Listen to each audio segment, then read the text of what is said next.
Immune system को हम किस तरह से बेहतर बना सकते हैं? देखिए, अगर एज ए न्यूट्रिशनिस्ट आपको मैं सबसे पहले न्यूट्रिएंट्स के बारे में बताऊंगी। उन न्यूट्रिएंट्स के बारे में जो हमारे इम्यून सिस्टम के लिए बहुत ज़्यादा अहम होते हैं।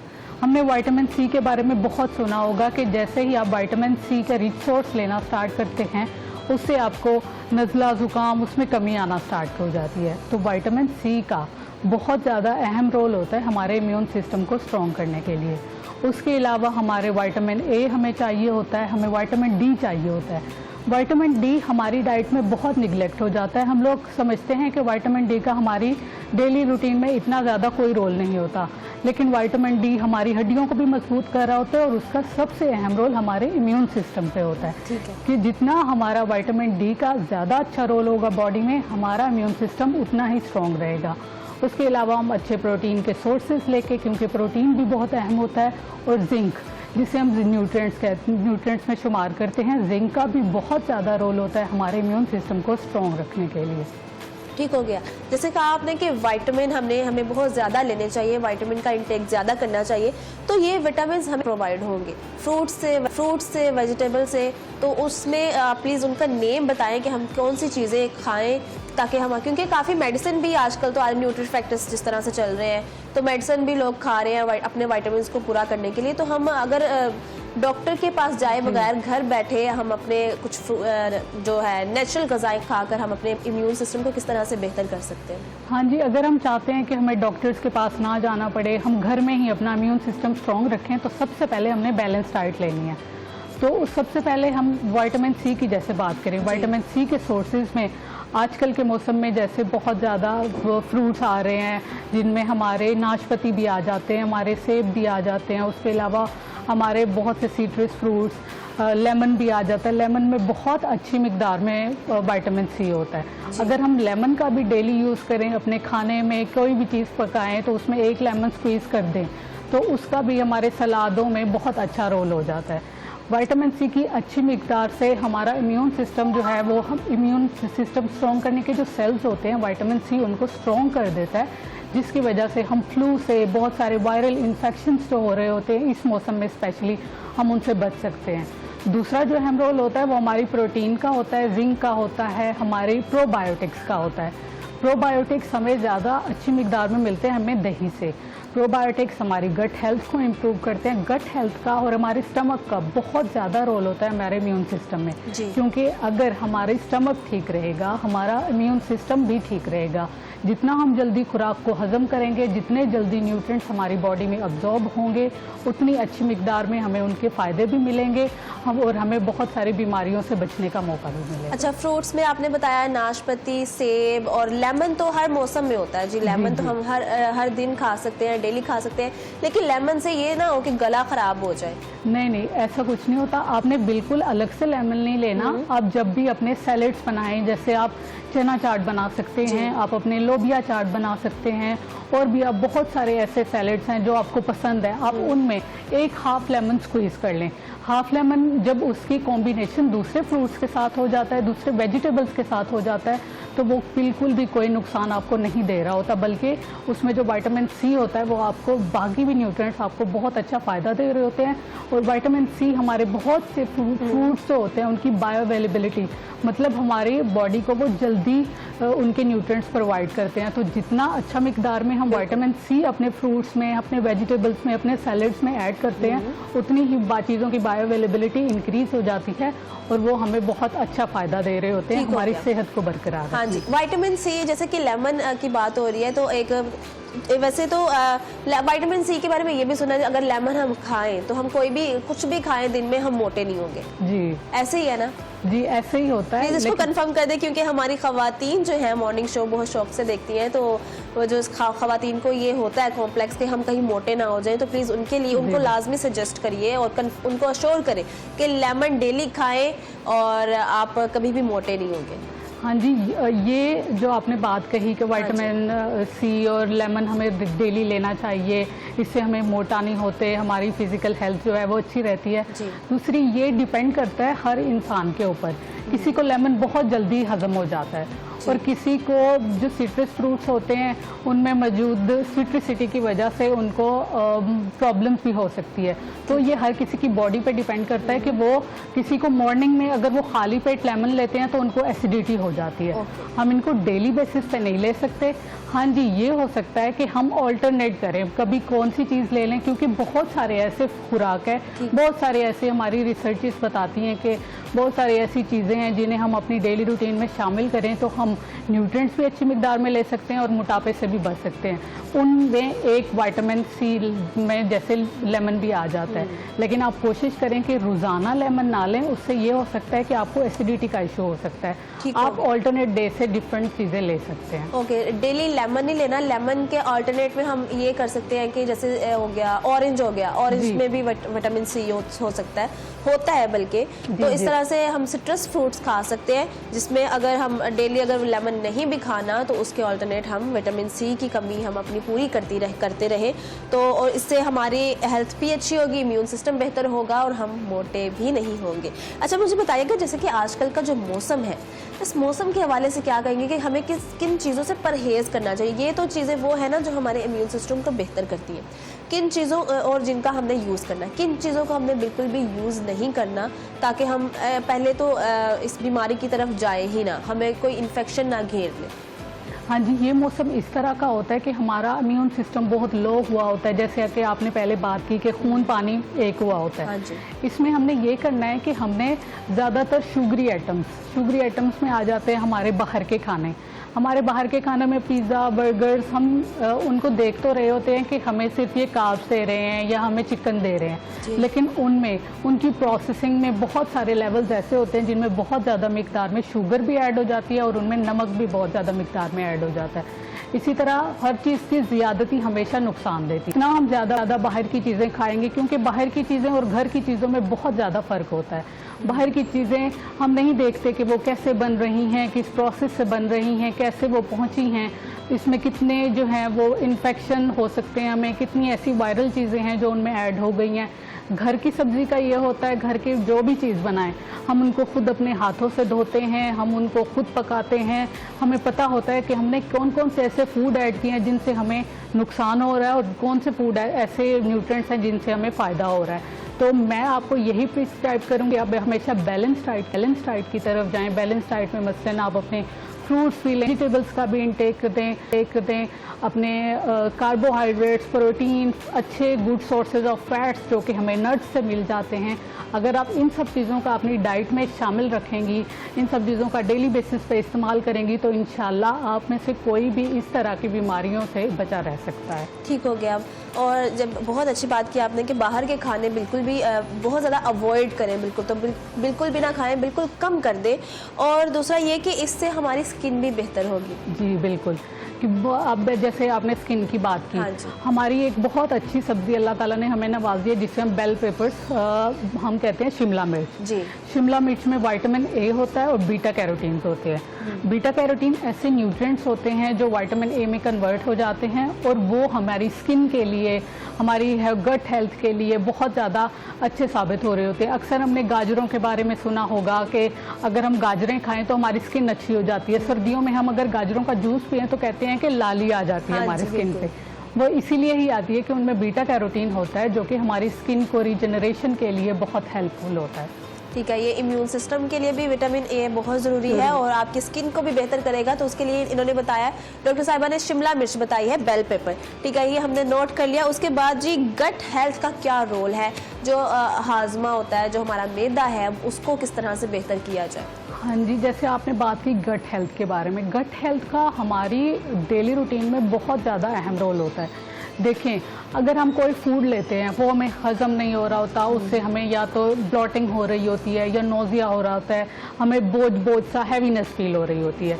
इस सब में गट हेल्थ का बहुत इंपॉर्टेंट रोल होता है। हमारी गट हेल्थ जितनी अच्छी होगी, हमारा स्टमक जितना अच्छा होगा, हमारी खुराक उतनी जल्दी हज़म हो जाएगी।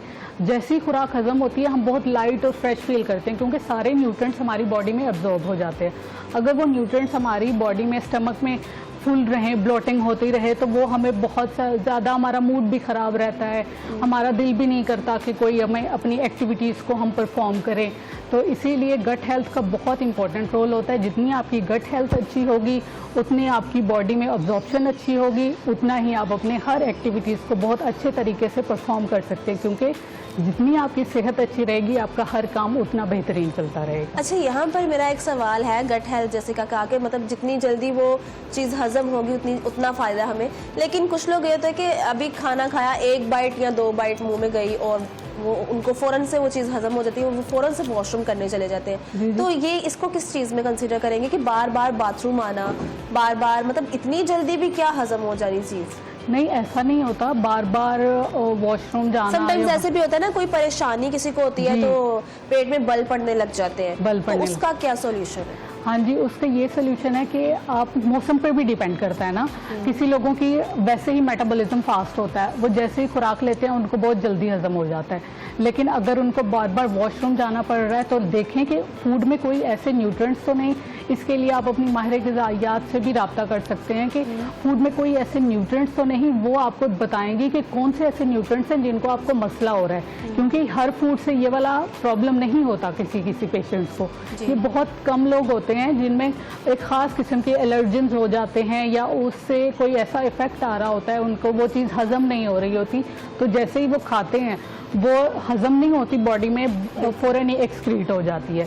तो इससे हमारे न्यूट्रिएंट लॉस भी हो सकते हैं, क्योंकि एक बॉडी डिज़ाइन ही इस तरह अल्लाह ताला ने हमारी की है कि सारा प्रोसेस होने के बाद बॉडी में सारे न्यूट्रिएंट्स अच्छे तरीके से अब्जॉर्ब हो जाते हैं। उसके बाद ही अल्लाह ताला ने निज़ाम ऐसा रखा है कि जो फाजिल मादे होते हैं वो एक्सक्रीट हो जाते हैं। इसका अगर हम फ़ौरन ही खुराक खा के फ़ौरन ही वॉशरूम जा रहे हैं तो इसका मतलब है कि आपको कुछ ऐसी प्रॉब्लम हो सकती है जिसके लिए आपको डॉक्टर से रिव्यू करना पड़ेगा। ओके, ये बहुत ही ज़्यादा मसला है और मैंने काफ़ी लोगों को सुना है कि उन्होंने सुबह में नाश्ता भी नहीं किया होगा और बिल्कुल कोई भी परेशानी होगी, या वो जल्दी में होंगे, कोई टाइम पे काम नहीं हो रहा होगा, घर से निकलने से पहले या उनको बाथरूम आ जाएगा या बहुत ही कोई इम्पोर्टेंट मीटिंग होगी तो उससे पहले लाजमी आएगा।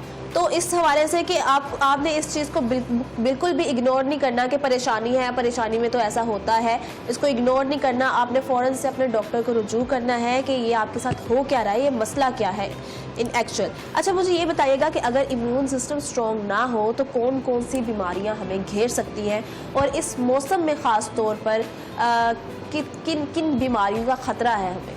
हाँ जी, इस मौसम में आपने देखा होगा कि हर दूसरा बंदा जो है यही कंप्लेन कर रहा है कि मुझे या तो मोशन हो गए हैं या तो मुझे ज़ुकाम हो रहा है। जैसे आपने भी कहा कि गला ख़राब होता है, ये इम्यून सिस्टम स्ट्रॉन्ग ना होने की वजह से होता है। हमारा इम्यून सिस्टम जितना स्ट्रॉन्ग होगा हमारी उतने ही हमारा जो प्रॉब्लम्स है हम इनसे बचे रह सकते हैं। इसमें नज़ला आ जाता है, ज़ुकाम आ जाता है, मौसम एकदम से चेंज हो रहा होता है, बुखार हो जाता है। और ये वाले टाइम पे बुखार ऐसे होता है कि हमें वो कंटिन्यूसली नहीं रहता, वो हमें 1 घंटे के लिए आता है, फिर 1 दिन के लिए ख़त्म हो जाता है, फिर अगले दिन के लिए आ जाता है। तो इस तरह की कंडीशन से बचने के लिए फिर हमें खाना भी हज़म नहीं हो रहा होता, क्योंकि हमारे जिस्म के अंदर बुखार रह जाता है। तो वो जितना इम्यून सिस्टम स्ट्रॉन्ग होगा वो बुखार उतनी जल्दी हम रिकवर कर सकेंगे, उतनी जल्दी हम फ्लू को, उतनी जल्दी हम अपने नज़ला ज़ुकाम को जल्दी रिकवर करके हम जो है अपनी डेली रूटीन की तरफ उतने अच्छे तरीके से आ सकते हैं। ठीक हो गया। अच्छा, इसमें फ़िज़िकल एक्टिविटी का क्या रोल है? ये बात तो होगी खाने पीने की, हम क्या खा सकते हैं, किन चीज़ों से परहेज़ कर सकते हैं और क्या करना चाहिए। तो फ़िज़िकल एक्टिविटी के बारे में कुछ बताइएगा कि खाने के अलावा हमें फ़िज़िकली कोई एक्सरसाइज करनी चाहिए, कोई योगा करना चाहिए या वॉक करनी चाहिए, क्या करना चाहिए कि हम अपने इम्यून सिस्टम को बेहतर करें, अपनी हेल्थ को स्ट्रॉन्ग करें और हर बीमारी से महफूज रहें? हाँ जी, ये बहुत अहम चीज़ होती है फ़िज़िकल एक्टिविटी हमारी। आजकल जैसे कि हमारे बहुत से लोगों की रूटीन ऐसी होती है कि वो कहते हैं हमें फ़िज़िकल एक्टिविटी का बिल्कुल टाइम नहीं मिलता, तो फ़िज़िकल एक्टिविटी का भी बहुत रोल होता है। अब जब भी आपने फील किया होगा कि पहले के लोग सुबह उठते ही वॉक करते थे तो उनके मूड, उनकी हेल्थ अच्छी रहती थी। हमारे जो आजकल के लोग हैं उनमें चिड़चिड़ापन होता है, वो कहते हैं कि हमारा फोकस नहीं हो रहा, हमें ये काम करने को दिल नहीं करता, हमें वो काम करने को दिल नहीं करता, हमारा काम में दिल नहीं लग रहा। ये सब डिपेंड करता है हमारी फ़िज़िकल एक्टिविटी पे। जब हम फिज़िकली एक्टिव रहते हैं, हम बाहर जाते हैं, हम अच्छी ऑक्सीजन लेते हैं, हम फ्रेश एयर लेते हैं, तो उससे हमारा जो मूड है वो भी अपलिफ्ट हो रहा होता है, हमारी हेल्थ भी अच्छी हो रही होती है और हम अपने काम भी अच्छे से परफॉर्म कर सकते हैं और हमारा मूड सारा दिन ठीक रहता है। तो फिज़िकल एक्टिविटी का हमारे इम्यून सिस्टम पे यही रोल होता है कि जितना हमारा मूड अच्छा होगा, जितना हम परेशानियों से, चिड़चिड़ेपन से बचे रहेंगे, उतनी ही हमारा इम्यून सिस्टम और हमारी गट हेल्थ भी अच्छी रहेगी, क्योंकि गट हेल्थ का बहुत इंपॉर्टेंट रोल होता है और गट हेल्थ हमारी रिलेटेड होती है हमारे डिप्रेशन, एंग्जाइटी और हमारे मूड से।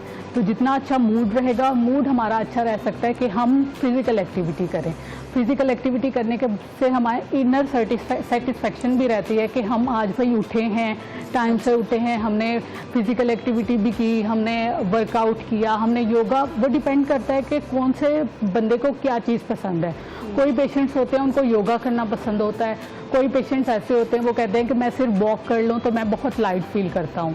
कोई पेशेंट्स ऐसे होते हैं वो कहते हैं कि मुझे कार्डियो से जो है वो अच्छा फील होता है। तो वो हर पेशेंट पे डिपेंड करता है कि वो अपनी लाइकनेस के मुताबिक जो जिधर वो वॉक करना चाहे, वो वर्कआउट करना चाहे, वो कार्डियो करना चाहे, योगा करना चाहे, वो अपनी मर्ज़ी के मुताबिक कर सकते हैं।